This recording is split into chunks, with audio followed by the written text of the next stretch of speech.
여러분 안녕하십니까, 진성호입니다. 국민의힘은 지금 윤석열 선거대책위원회 구성을 두고 지금 전부 다 초긴장 상태에 빠져 있습니다.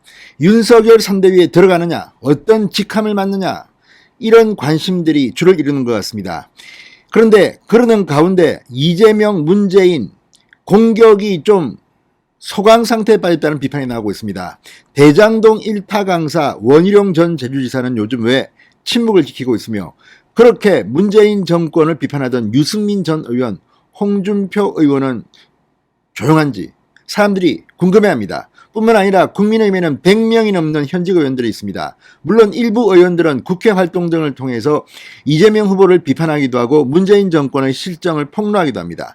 그러나 왠지 힘이 좀 빠지는 것 같습니다. 이런 가운데 오늘 여전사가 다시 등장했습니다. 자, 국회의원직을 사퇴한 지 72일 만에 윤희숙이 돌아왔습니다. 이제 윤희숙 전 의원이라고 불러야겠죠. 윤희숙 전 의원이 오늘 공개적인 자리에 처음 나와서 이 72일 만에 문재인 정권과 이재명 민주당 후보를 공격했습니다. 72일 만에 이재명 공격. 윤석열 후보로서는 천군만마를 얻은 듯 할 것 같습니다. 윤희숙 전 의원은 지금 윤석열 선거대책위원회의 공동선대위원장으로 거론되고 있습니다. 자, 그동안 이재명 후보에 대해서 누구보다도 강하게 경제 분야에서 비판을 해온 윤희숙이 돌아옴으로써 이제 국민의힘도 대통령 선거를 앞두고 전열을 가다듬기 시작했습니다. 진성호의 직설 시작합니다. 방송에 앞서 아직 진성호 방송에 구독자가 아니신 분은 붉은색 구독 버튼 눌러주십시오. 더 좋은 방송으로 보답하겠습니다. 자, 오늘 윤희숙 전 국민의힘 의원이 이재명 공격수 역할을 70일 만에 다시 재개했습니다.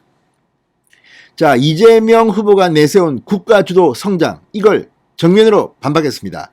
국가주도 성장은 극복해야 할 유산이라며 이재명 후보를 직격했습니다. 자, 조만간 윤석열 선대위에 합류할 것으로 보이는 윤희숙 전 의원. 정말 윤석열 후보 기분이 좋겠습니다. 자, 윤석열 이 캠프의 공동선대위원장으로 거론되는 윤희숙, 오늘 이런 발언을 했습니다. 왜 이런 시점에 국가주도 성장이라든가 이런 이야기가 왜 나오느냐? 돈을 뿌리기 위해서 나오는 거죠. 국가주도 성장은 장기적 경제 전략이 아니다. 국민 환심을 사기 위한 파퓰리즘이라고 비판했습니다. 단기적으로는 환심을 사는 정치를 하고 책임을 지지 않는 정치를 하려고 보니 포퓰리즘 정치를 할 수밖에 없고, 포퓰리즘 정치를 하려고 보니 뭔가 그것을 가리는 멋진 얘기가 필요한 것이고, 자, 경제사회연구원 비전 세미나의 발제자로 나선 윤희숙 전 의원, 이재명 후보의 실명을 거론하지 않았지만 이재명 후보의 국가주도 성장론을 정면으로 반박한 겁니다. 이재명 후보는 지난달 10일 이런 말을 했습니다. 국가주도의 강력한 경제 부흥 정책으로 경제 성장률 그래프를 우하향에서 우상향으로 바꾸겠습니다. 자, 이 국가주도의 강력한 경제 부흥 정책을 윤희숙이 정면으로 박아버린 겁니다. 윤희숙 전 의원은 세미나가 끝난 뒤 기자들과 만나 윤석열 후보가 내세우는 법치를 강조했습니다. 국가가 국가다우려면, 그리고 경제가 경제다우려면 법치가 지켜진다는 믿음은 아주 기본적이라고 생각합니다. 자, 경제전문가 KDI 교수 출신인 윤희숙 전 의원, 지금 대한민국 경제가 왜 이렇게 흔들리느냐? 원칙도 없고 법치도 지켜지지 않는다. 무엇보다 문재인 정권의 강력한 규제 때문에 기업들이 활동이 위축되고, 지금 이재용 삼성전자 부회장 이번에 미국 가서 텍사스주에 20조를 투자한다고 합니다. 반도체 공장. 그만큼 국내에서는 이제 힘듭니다.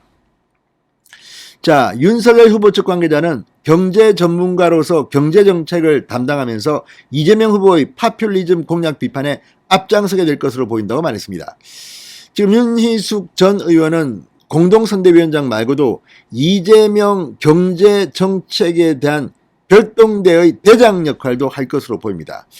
자, 지금 선대위에 전부 다 마음이 가 있겠지만 윤희숙처럼 이렇게 좀 치고 나와야 되는 거 아닌가 싶습니다. 기본소득 저격수, 이재명 저격수라는 닉네임에답게 윤희숙 전 의원은 돌아오자마자 바로 맹탄을 날렸습니다. 자, 어쨌든 오늘 이 윤희숙 전 의원처럼 많은 사람들이 이재명, 문재인 두 사람의 정책을 비판했습니다.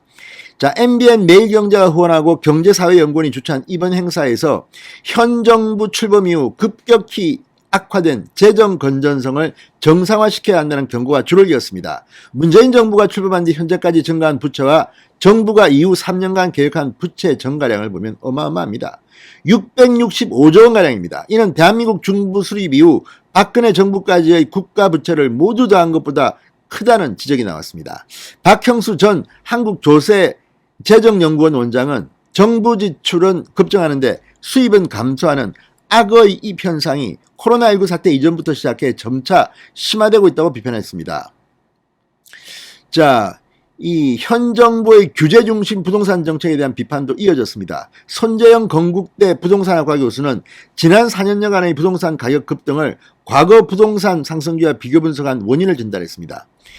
이번 부동산 가격 급등이 과거 부동산 가격 상승과 다른 점은 하락 사이클 없이 올랐다는 것이다. 과거에는 경제위기로 인한 부동산 침체를 만회하는 형태였는데 이번에는 가격 급락이 선행되지 않았다. 결국 자연스러운 상승이 아닌 만들어진 가격 상승이었다는 뜻이며 그 원인은 시장을 무시한 문재인 정부의 두더지 잡기식 규제정책이라고 일침을 가했습니다. 이외에도 많은 전문가들이 문재인 정권을 비판했습니다. 자, 어쨌든 경제 전문가 이재명 저격수 윤희숙이 돌아왔습니다. 이제 원희룡 전 지사도 이 윤석열 선대위 정책 분야 총괄선대위원 본부장을 맡는다고 하니까 이제 좀 강경한 입장들을 좀 내시기 바랍니다. 지금 국민의힘이 너무 조용합니다. 진성호의 직설이었습니다. 여러분 감사합니다.